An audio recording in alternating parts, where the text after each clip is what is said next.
আসসালামু আলাইকুম, কেমন আছেন সবাই? আশা করি ভালো আছেন। এলিমেন্টর পেজ বিল্ডার বাংলা টিউটোরিয়ালের লাইভ প্রজেক্টের আজকের ৮ম নম্বর পর্ব, অর্থাৎ ৮ নম্বর পর্ব। আজকের এই পর্বে আমরা দেখাবো, আমরা প্রিভিয়াস 7টি পর্ব পাবলিশ করেছি। যারা দেখেননি তাদেরকে রিকোয়েস্ট করব প্রিভিয়াস টিউটোরিয়ালগুলো দেখে আজকের পর্বটি শুরু করবেন, আর যারা দেখে কাজটা করেছেন তাদেরকে অসংখ্য ধন্যবাদ। আজকের পর্বে আমরা এই যে আওয়ার টপ প্রজেক্ট, এই পার্টে আমরা ডিজাইনটা করব, কাজটা করব। তো এখানে দেখেন আমাদের বেশ কয়টা স্টেপ আছে। আমরা একটু থিঙ্কিং করি। আপনাদেরকে বলছিলাম যে কোনো সেকশন ডিজাইন করার আগে ফার্স্ট অফ অল একটু থিঙ্কিং করবেন যে সেই ডিজাইন ফরম্যাটটা কীভাবে আপনি সাজাবেন, ঠিক আছে? তো আমরা এখানে নিচে একটা ব্যাকগ্রাউন্ড নিব।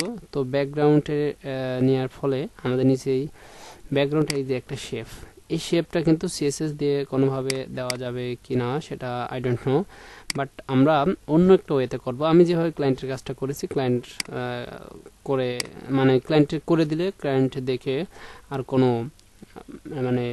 কোনো ইয়ে জানায়নি, কি বলে, কোনো অভিযোগ জানায়নি, সে অ্যাকসেপ্ট করেছে। তো আমি যেভাবে করেছি আপনাদেরকে সেই প্রসেসটাই দেখাবো।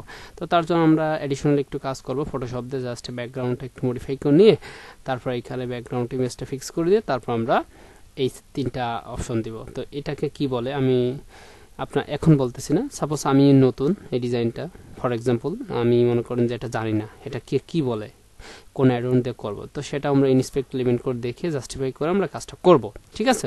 তাহলে আমাদের থিঙ্কিং হয়ে গেছে। আমরা একটা ব্যাকগ্রাউন্ড দেবো, ব্যাকগ্রাউন্ডের উপরে প্রথমে একটা হেডিং নেব, তারপর নিচের স্টেপটা নেব, নিয়ে তারপর আমাদের কাজটা ফিনিশ করব। তাহলে আমাদের ডিজাইন অপশনে চলে যায়। তো দেখেন আমরা প্রিভিয়াস টিউটোরিয়ালে আমরা এই পার্টগুলো সম্পূর্ণ করছিলাম। তো আজকের পর্বে আমরা এই পার্টটুকু করব।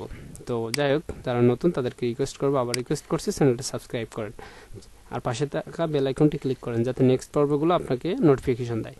ওকে, তো যাই হোক আমরা প্রথমে একটা সেকশন নেব। তো সেকশনের নেওয়ার জন্য আমাদেরকে 3টা কলামে নিতে হবে, 4টা কলামে বিভক্ত করব, 1 2 3 4টা। তো 4টা কলামে আমরা বিভক্ত করব। তো চলুন আমরা শুরু করি।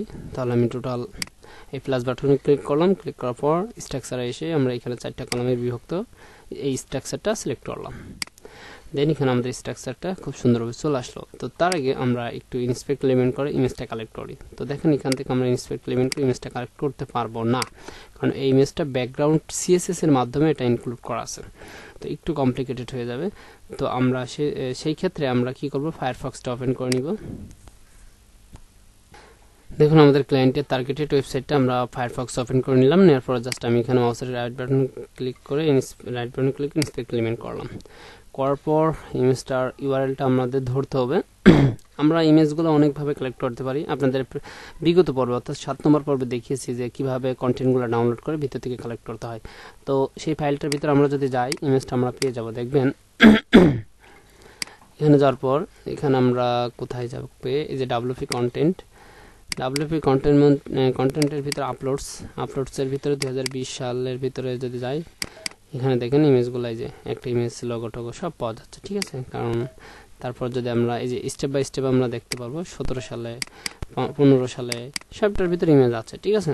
তো এইভাবে ইমেজটা কন্টেন্টগুলো পাওয়া যায় খুব ইজিলি। তো আমি এই ওয়েতে দেখালাম, আরেকটা ওয়ে দেখাচ্ছি ইন্সপেক্ট এলিমেন্ট করে ইউআরএলটা ফিক্সিং করে কিভাবে ইমেজটা কালেক্ট করতে সেই প্রসেসটা দেখাবো ইনশাল্লাহ। তো আমরা ইন্সপেক্ট এলিমেন্ট জাস্ট এখানে ধরে জাস্ট করব। অ্যাকচুয়াল জায়গায় যদি ইন্সপেক্ট এলিমেন্ট না করা হয় তাহলে কিন্তু ইমেজটার ইউআরএল কিংবা ইমেজটা কাস্টম সিএসএস দিয়ে করা ডিফিকাল্ট হয়ে যায়। তো দেখেন আমরা এখানে দেখতে পাচ্ছি ইমেজটার এই যে ইউআরএল, এই যে এটা, ঠিক আছে? তো আমরা এটাকে ধরে জাস্ট এখান থেকে এটুক ধরে এখান থেকে রাইট বাটন ক্লিক করে কপি করলাম। কপি করে জাস্ট একটা ব্রাউজারে এসে একটা রিলোড দিলাম, এখানে একটা রিলোড দিলাম, ওয়েট করবো, ইমেজটা চলে আসবে। এই যে ইমেজটা চলে আসছে, খুব ইজিলি আমরা ইমেজটা কালেক্ট করতে পারলাম। তাহলে আমি 3-4টা ওয়েতে দেখাচ্ছি যে ইমেজ কিভাবে কালেক্ট করতে হয়। আই হোপ আপনাদের কোনো বিভ্রান্তি থাকবে না, বুঝতে পারছেন সবগুলাই। ওকে, জাস্ট আমি সেভ করব। তো আমাদের মেবি অলরেডি সেভ করা আছে, তো এখানে সেভ করা আছে, তো এটা সেভ করাই থাক। তো এখানে সেভ করা আছে, আমি আর সেভ করতেছি না, ঠিক আছে? তাহলে যে কাজটা এখন আমাদের করতে হবে, ইমেজটাকে আমরা ফটোশপ দিয়ে একটু মডিফাই করে নেব। তো ফটোশপের বেসিক জিনিসটা আমাদেরকে জানতে হবে। তো দেখেন ফ্রিল্যান্সিং করতে গেলে সব বিষয় টুকটাক জানতে হয়। আমাদের মেন ফোকাস কিন্তু ওয়েব ডিজাইন, ওয়েব ডেভেলপমেন্ট, আমার মেন টার্গেট কি ছিল, আমি যখন কাজ শিখেছি তখন কিন্তু আমার টার্গেটটা ছিল, আমার ফোকাসটা ছিল আমার ওয়েব ডিজাইন এন্ড ডেভেলপমেন্ট শিখবো, অর্থাৎ শিখেওছি আল্লাহর রহমতে আপনাদের ভালোবাসায়। তো এই শিখার ফলে আমার এর পিছনে আমার 2টা সাবজেক্ট 3টা সাবজেক্ট শিখা হয়ে গেছে। যেমন মনে করেন যে ফটোশপ, যেমন আমি আমার ফেসবুক গ্রুপে আমি একটা ব্যানার দিয়েছি, আপনারা দেখছেন, ওইটা আমি নিজে নিজে করছি। তারপর আমি নিজে যে সমস্ত লোগোগুলো হয় সেগুলো আমি নিজে করি, ঠিক আছে। ইভেন আমি কি বলে বেশ বছর দুই আগে আমি গ্রাফিক ডিজাইনের কন্টেস্টে আমি উইন হয়েছিলাম 2-3টাতে। তো এরকম মনে করেন যে আমি কিন্তু গ্রাফিক্সের উপর কোনো কোর্স করিনি, তারপর এসইওর কাজ করে নিজে শিখেছি।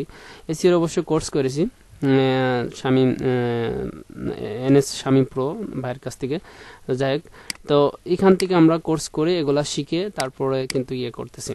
তো দেখেন গ্রাফিক ডিজাইনের কাজটার কথা বলি, মানে প্রসঙ্গক্রমে উঠে গেলে কথাগুলো বলতে হচ্ছে, কারণ প্রত্যেকটা বিষয় একটু ফান্ডামেন্টাল জানতে হয়। মেন সাবজেক্ট একটা তো আপনার ভিতরে থাকবেই, যেমন ওয়েব ডিজাইন ওয়েব ডেভেলপমেন্ট, এটা আপনার মেন সাবজেক্ট। আর 4 সাবজেক্ট হিসাবে যেমন ফটোশপ, এসইও কিংবা ইমেজগুলা অপটিমাইজেশন করা, এই সবগুলো জানতে হয় বা শিখতে হয়। তো যেমন এখন এই যে ফটোশপের কাজটা লাগছে, আপনাদেরকে কিভাবে শিখতে হবে এটা তো অবশ্যই জানতে হবে, না জানলে তো আপনি পারবেন না। এজন্য কনসেপ্টটা মূলত রাখতে হবে, ঠিক আছে। তাহলে আমি ফটোশপটা ওপেন করলাম, আমি অ্যাডোবি ফটোশপটা ওপেন করে জাস্ট ফটোশপের বেসিক ফরম্যাটটা একটু দেখাবো আপনাদেরকে কিভাবে কাজটা করতে, সেই প্রসেসটা। আমি ফটোশপটা একটু ওপেন হতে সময় নেবে, কারণ আমি একটা ভার্সন, পোর্টেবল ভার্সন ইউজ করতেছি। আপনারা ডাউনলোড করে নিন, যদি আপনাদের লাগে তাহলে আমাকে কমেন্ট বক্সে জানান, আর ফেসবুক গ্রুপে আমাকে পোস্ট করে জানান, আমি পোস্ট করে আমি লিঙ্ক দিয়ে দিব, ঠিক আছে। ওখান থেকে আপনারা ডাউনলোড করে নিন, ওকে, ঠিক আছে। বিষয়টা বুঝতে পারছেন। তো দেখেন আমার ফটোশপটা ওপেন হচ্ছে, একটু ওয়েট করব।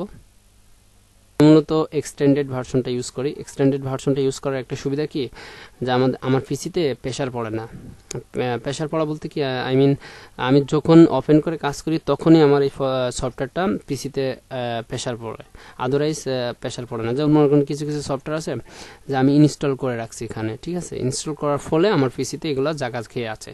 আর এটা হচ্ছে এমন একটা জিনিস যে ফার্স্ট অফ অল যখন আমি ইনস্টল করব তখন জাস্ট এক্সিকিউট হবে, দেন যখন ওপেন করে কাজ করব তখন এটা মানে প্রেশার পড়বে, র্যামে বলেন তারপর ড্রাইভে বলেন, তখন প্রেশার পড়বে। এটাই হচ্ছে মেন অপরচুনিটি এই সফটওয়্যারটা ইউজ করা। তো আমাদের ফান্ডামেন্টাল কাজের জন্য এটাই দ্যাটস ইট। আমরা যখন যারা গ্রাফিক ডিজাইনের কাজ করে যারা এক্সপার্টেড, তারা মনে করেন যে হাইলি পেইড সফটওয়্যার ইউজ করে, অনেক ভারী সফটওয়্যার ইউজ করে, তাদের ক্ষেত্রে এটা নিডেড, আমাদের ক্ষেত্রে এটা নিডেড না। আমাদের জাস্ট ফান্ডামেন্টাল হলে দ্যাটস ইট, ওকে। তো আমরা এখন কি করব, জাস্ট ইমেজটাকে আমরা এই ইমেজটা কোথায় রাখছি, তো দেখেন আমরা ক্লায়েন্ট জবের ভিতরে ইমেজটা রাখছি। তো আমি এখানে বেশগুলো করছিলাম, তো এগুলো থাক, আমি জাস্ট এখানে দেখাচ্ছি। এটা আচ্ছা এইটা নিব আমরা, হ্যাঁ। তো দেখেন আপনারা এরকম একটা পাবেন, ইমেজ ডাউনলোড। তো এখানে ডাউনলোড করে ভিতরে নিয়ে আসলে কি প্রবলেম হয় একটু দেখেন, আর সেই প্রবলেমটা কীভাবে সলভ করুন সেটাও বলে দিচ্ছি। দেখেন একটু ধৈর্য সহকারে দেখেন, অনেক উপকার আসবে আপনাদের। তো আমি ক্লায়েন্ট জবে ভিতরে ঢুকে আমি জাস্ট ফোল্ডারটা ওপেন করে দিলাম, একদম ইজি। এই ফোল্ডারটা, এই ইমেজটা জাস্ট এখানে ক্লিক করে আমি ওপেন করলাম। একটু ওয়েট করব, সময় নেবে। পিসির কনফিগারেশনের উপর এগুলো ডিপেন্ড করে। পিসির কনফিগারেশন যদি একটু হাই হয়, র্যাম ট্যাম যদি ভালো হয়, তো তাহলে দেখবেন যে পিসি আপনার খুব স্পিডলি কাজ করতেছে, খুব দ্রুত কাজ করতেছে। তো দেখেন এখানে এটা কাজ করা আছে অলরেডি। আচ্ছা, আমি এখানে আরেকটা জিনিস, এখানে টিপস একটা আছে, এটা হিডেন টিপস অ্যাকচুয়ালি একটা বিষয় আছে, সেটা খুবই জানার প্রয়োজন, কারণ আমাদের সেই ফোল্ডারটা ওপেন করি। এই যে এটাকে আমরা সেভ করি, এইটাকেই সেভ করব। এটাকে আমরা মনে করেন যে 000 দিয়ে আমরা সেভ করলাম আমাদের ফাইলের ভিতরে। এবার এই ফাইলটাকে আমরা নিয়ে আসতেছি, কারণ এটা যদি না করি আমি, অনেক ভাইয়ার আছে বুঝতে পারবেন না। আমি 000 কোথায়, এই যে এখানে দেখেন যে এইভাবে চলে আসছে, ঠিক আছে। এইভাবে আসার মেন কারণ কি জানেন, এভাবে ইমেজটা পিএনজি ফরম্যাটে এইভাবে করা আছে। তো আমরা ওই ইমেজটাকে, যে ইমেজটা মাত্র ডাউনলোড করলাম, সেই ইমেজটাকে যদি ইন্সপেক্ট রাইট বাটন ক্লিক করে জাস্ট এডিট করে নিই, উইন্ডোজের ডিফল্ট এডিটর দিয়ে রিসাইজে ক্লিক করব, দেন পিক্সেল, তারপর এই টেক্সট ইনটা উঠাই দেবো। দেন এখানে জাস্ট 1, এখানে জাস্ট 1 বাড়িয়ে দেবো, এখানে 6 ছিল 7 করে দেবো। তারপর আচ্ছা এখানে এটা রাখি, তারপর সাইজ, ওকে। তারপর জাস্ট এখানে সেভ করব। সেভ করার পর এবার দেখেন টিপসটা কি, আমরা এই ইমেজটা কেটে দিয়েছি, কাটার দরকার নেই, এটা থাক। আমরা ওই ইমেজটা ওপেন করি যেটা এইমাত্র এডিট করলাম, কুইট রেফল 0, এই যে। এবার আমরা আপডেট, ঠিক আছে, সরি এখানে, আচ্ছা এটা আমরা ডিলিট করে দিই, আমাদের এটা ডিস্টার্ব করছে। জাস্ট ওপেন, দেন 0, দেন এই দেখুন চলে আসছে, ঠিক আছে। এটাই হচ্ছে মূল প্রবলেম। তো এই প্রবলেমটা এইভাবে সলভ করবেন। এখন বিষয়টা হলো যে আমরা ইমেজের হাইট উইডথ বাড়িয়ে নেব আরও। ইমেজ আমরা এই যে ইমেজ এই মেনুতে ক্লিক করলাম, ক্লিক করার পর জাস্ট ইমেজ সাইজ আসার পর আমরা এখানে 4000 করে দিলাম। তো 4000 করে দেওয়ার ফলে ইমেজটার উইথ হাইট বেড়ে যাবে, ঠিক আছে। এবার মাউস কিবোর্ডের অল্টার চেপে ধরে আমরা মাউসের কার্সারটা ঘোরালাম, আমি একটু জুম ইন করলাম, ভিতরে নিয়ে চলে আসলাম।